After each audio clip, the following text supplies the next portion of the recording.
Ketika Anda bekerja keras dan gigih dalam mengejar kesuksesan, seringkali Anda menemukan diri Anda terperangkap dalam siklus yang mengharuskan Anda mendorong, berusaha, dan memaksa hasil. Anda mungkin terbiasa percaya bahwa nilai Anda terkait dengan pencapaian Anda, dan bahwa Anda harus terus melawan arus kehidupan untuk mengukir jalur Anda. Namun dalam perjuangan yang terus-menerus ini, Anda melupakan keajaiban yang melekat dalam menyerahkan diri pada aliran alam semesta. Kekuatan terbesar sering ditemukan dalam sentuhan yang paling lembut, aliran tanpa upaya, dan seni tidak memaksa.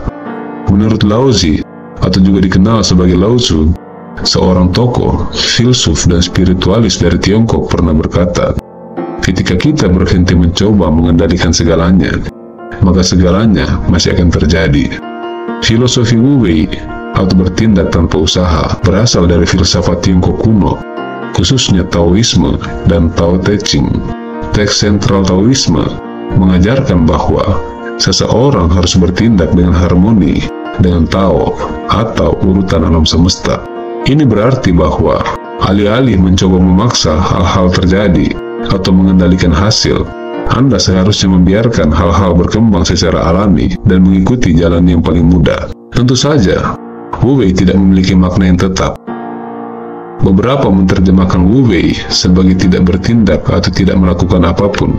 Yang lain mengatakan sebagai tindakan tanpa tindakan, dan yang lain mengatakan sebagai tindakan tanpa upaya. Namun Wu Wei adalah seni untuk tidak memaksa diri Anda ke dalam sesuatu dan mengikuti aliran alamiah. Laozi menyatakan bahwa menggunakan kekuatan selalu mengarah pada masalah yang tidak terlihat. Memang, ketika Laozi berbicara tentang kekuatan, itu bukan tentang penggunaan kekuatan fisik yang harfiah, melainkan mengacu pada tindakan memaksakan kehendak Anda dan akhirnya mengganggu aliran alam semesta.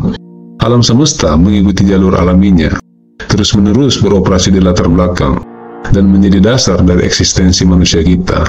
Ini adalah kekuatan yang terus-menerus menciptakan, yang mencakup semua aspek kehidupan.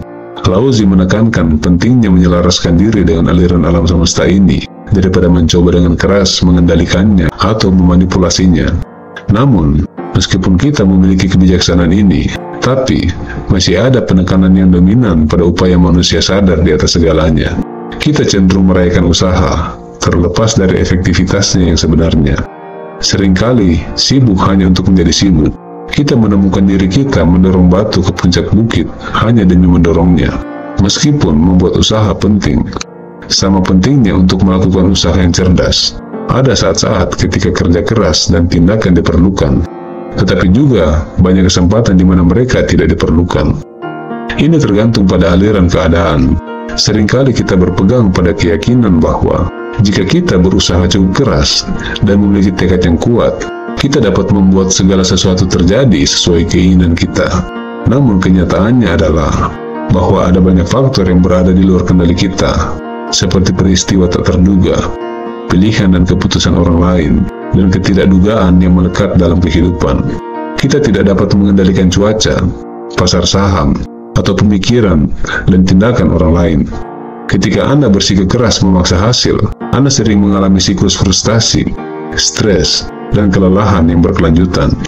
Wu Wei bukan tentang menjadi malas atau pasif, tapi ini tentang berada dalam harmoni dengan irama alam hidup, dan tahu kapan harus bertindak dan kapan harus melepaskan. Ketika Anda memaksa sesuatu, Anda menghamburkan waktu dan energi berharga Anda dengan berpikir berlebihan, merasa kasihan pada diri sendiri, atau menyalahkan orang lain.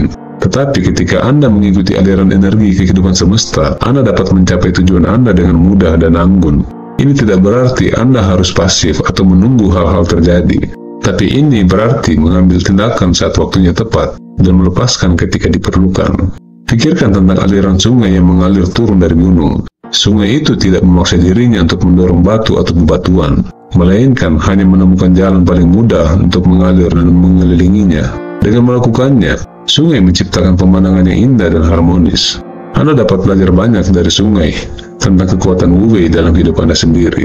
Mungkin Anda pernah memperhatikan bahwa ketika Anda mencoba memaksa sesuatu, itu seringkali mengarah pada kekacauan dan stres. Namun, ketika Anda melepaskan dan membiarkan hal-hal berkembang secara alami, Anda dapat mencapai tujuan Anda dengan mudah dan anggun. Ini tidak berarti Anda harus menjadi pasif atau menunggu hal-hal terjadi, tapi ini berarti mengambil tindakan saat waktunya tepat dan melepaskan ketika diperlukan. Dalam judo, penting untuk memahami bahwa penggunaan otot adalah strategis dan tepat. Anda tidak mengeluarkan kekuatan secara acak atau tidak perlu. Sebaliknya, Anda menunggu momen yang sempurna ketika lawan Anda tidak seimbang dan rentan. Pada saat itu, Anda menambahkan sedikit otot ke teknik Anda, memungkinkan Anda untuk melakukan lemparan yang sukses untuk mengatasi lawan Anda. Kunci di sini adalah menggunakan otot hanya ketika paling menguntungkan dan tidak pernah pada saat yang salah. Pendekatan ini memastikan efisiensi dan memaksimalkan efektivitas gerakan Anda. Ketika Anda bertindak, tetapkan prinsip tindakan yang memungkinkan efisiensi terbesar. Ini berarti menggunakan jumlah energi dan waktu paling sedikit yang diperlukan untuk mencapai tujuan Anda. Ini bukan tentang menjadi malas atau setengah hati, melainkan tentang menjadi efisien dan efektif dengan menggunakan sumber daya Anda secara bijak dan menghindari pemborosan. Ini dapat meningkatkan peluang kesuksesan Anda sambil mengurangi stres yang tidak perlu. Bayangkan Anda memiliki wawancara penting yang akan datang besok. Mari kita ambil langkah mundur dan terapkan prinsip-prinsip Wu Wei pada situasi ini. Alih-alih mencoba memaksakan diri Anda untuk tampil sangat baik, tapi luangkan waktu sejenak untuk bersantai dan melepaskan tekanan. Ingatlah bahwa Anda tidak memiliki kendali atas pertanyaan yang akan diajukan atau hasil yang akan dicapai. Ingatlah kualifikasi, keterampilan, dan pengalaman Anda. Percayalah pada kemampuan Anda dan persiapan yang telah Anda lakukan menjelang wawancara ini. Saat Anda masuk ke wawancara, biarkan diri Anda mengalir dengan prosesnya. Alih-alih mencoba memaksa impresi yang kuat pada pewawancara, tetapi fokuslah pada menjadi diri Anda sendiri dan hadir sepenuhnya pada momen itu. Dengarkan pertanyaannya dengan penuh perhatian dan jawab dengan jelas dan percaya diri. Biarkan jawaban Anda datang dengan alami, mengambil dari pengetahuan dan pengalaman Anda. Hasilnya bisa jadi sangat baik dan Anda tahu bahwa Anda telah melakukan yang terbaik. Atau bahkan jika sesuatu tidak berjalan sesuai rencana dan Anda merasa gagal, ingatlah bahwa melepaskan dan mengalir seringkali menghasilkan hasil yang lebih baik. Hal yang penting adalah percayalah pada proses, bersantailah, dan biarkan segala sesuatu terjadi secara alami. Dengan cara ini, Anda dapat membuat kemajuan tanpa harus memaksa terlalu keras. Dalam seni tidak memaksa, kita menemukan ketenangan dalam penyerahan. Kita belajar melepaskan ikatan kita dengan hasil-hasil tertentu, dan sebaliknya fokus pada saat ini, dan fokus pada momen sekarang. Dalam penyerahan, kita menyadari bahwa keinginan kita hanyalah bisikan jiwa yang membimbing kita menuju potensi tertinggi kita. Ketika kita melepaskan keterikatan pada kebutuhan untuk mengendalikan setiap aspek kehidupan kita, kita membuka diri pada kemungkinan tak terbatas, dan membiarkan alam semesta melakukan keajaibannya. Jika Anda masih di sini, saya akan sangat berterima kasih jika Anda bisa mendukung saya dengan berbagi dan memberikan komentar. Dukungan Anda akan sangat berarti bagi saya. Terima kasih atas waktu yang Anda luangkan, dan saya sungguh-sungguh berharap Anda memiliki hari-hari yang benar-benar indah. Sampai jumpa di video selanjutnya. Salam.